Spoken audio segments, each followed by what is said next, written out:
ये आप क्रिमिनल नहीं हूं मैं, समाज की सफाई कर रहा हूं। जब अमेरिका में एक इंडियन लड़की नायब सदर बन जाती है, जब लंदन में एक पाकिस्तानी मुसलमान मेयर बन जाता है, उस वक्त साउथ एशिया में जात पात मजहब कौमियत इन सब की तकसीम की बुनियाद पर हम सब कहीं ना कहीं थोड़ी बहुत एक्सट्रीमिज्म का शिकार हैं।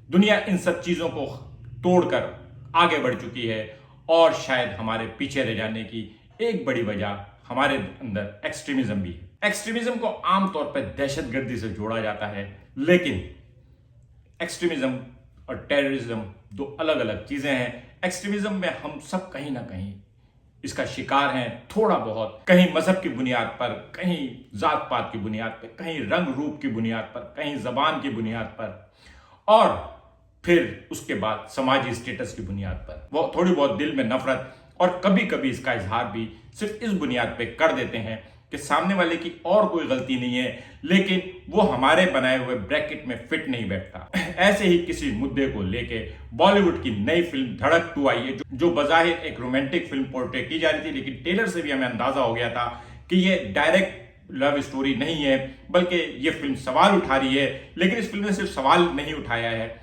बल्कि इस फिल्म ने इसका जवाब भी दिया है। धड़क 2 कैसी है, आइए उस पर बात करते हैं। अगर आपने अब तक मेरा चैनल सब्सक्राइब नहीं किया है तो प्लीज मेरा चैनल सब्सक्राइब करें और बेल आइकन प्रेस करें। धड़क 2 माशरे के मकरूह चेहरे को अया करती है। ये वो कुछ दिखाती है जो कुछ हो रहा है, ये वो सवाल उठाती है जिसके जवाब हमें पता है, लेकिन इन जवाब को हम इसलिए नहीं देते कि शायद इन जवाब को देते हुए हमारे बनाए हुए जो उसूल हैं, हमारे जो प्रिंसिपल्स हैं, वो मुतासिर हो रहे होते हैं। ये एक बेबाक कोशिश है सोसाइटी के ऊपर, सिस्टम के ऊपर। ऐसा नहीं है कि जात पात या कास्ट सिस्टम के ऊपर ये पहली फिल्म है, लेकिन ये शायद पहली फिल्म है जिसने इस मुद्दे को इतनी जोर से उजागर किया है। पहले भी ऐसी फिल्में बनती रही हैं, गुलामी फिल्म भी इस टाइप की थी, लेकिन अभी हाल ही में जो फिल्में बनी है उसमें इन इश्यूज को हाईलाइट तो किया गया, लेकिन वो कोर आइडिया नहीं था।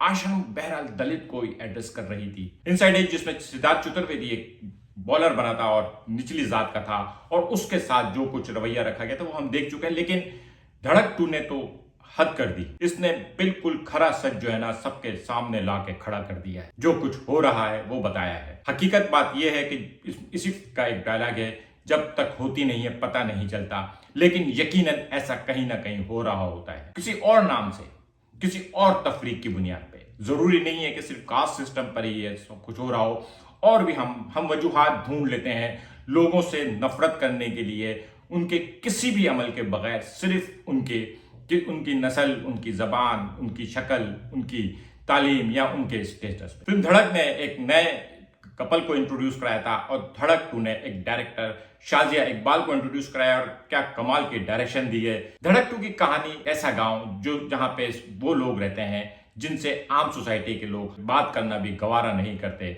जिनको कभी अछूत कहा जाता था अब दलित कहा जाता है।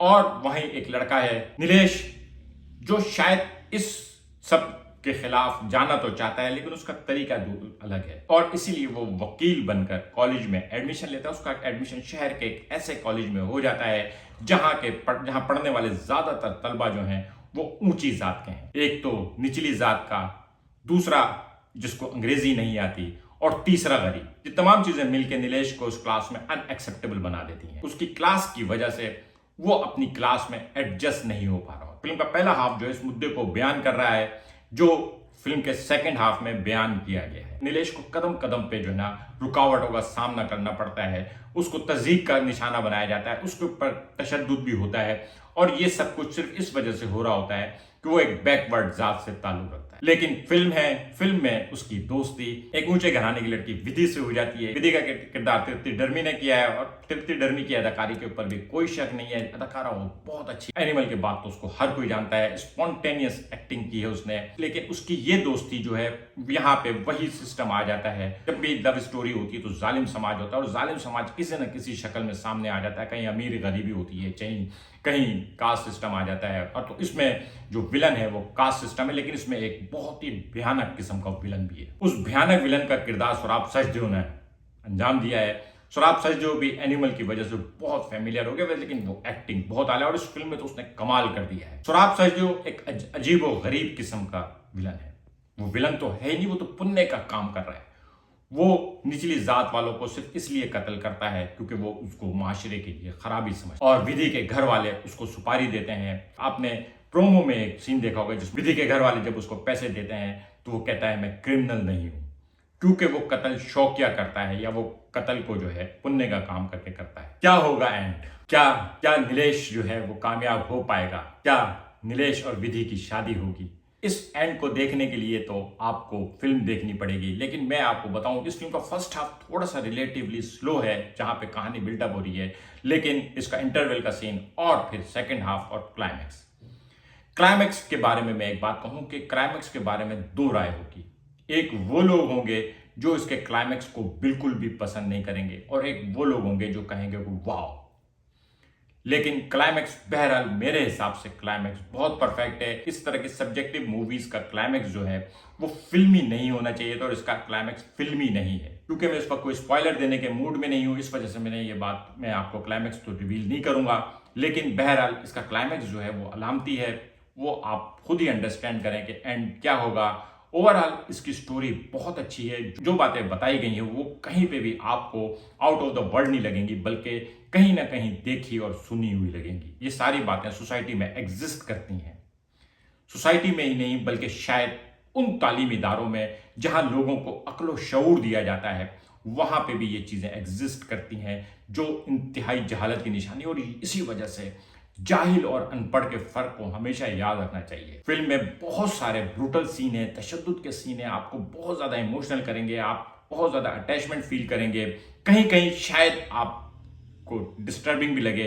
हो सकता है आप उस कास्ट सिस्टम से ताल्लुक रखते हो जो इसमें जालिम दिखाई गई है, लेकिन बहरहाल आपको ये मानना पड़ेगा आप अच्छे हैं, लेकिन कहीं ना कहीं ऐसा कुछ ना कुछ हो जरूर रहा है। फिल्म का म्यूजिक, एक लव स्टोरी के लिहाज से फिल्म का म्यूजिक ठीक है। 3 गाने आप लोग देख रहे होंगे, तू मेरी धड़क, दुनिया अलग और प्रीत रे।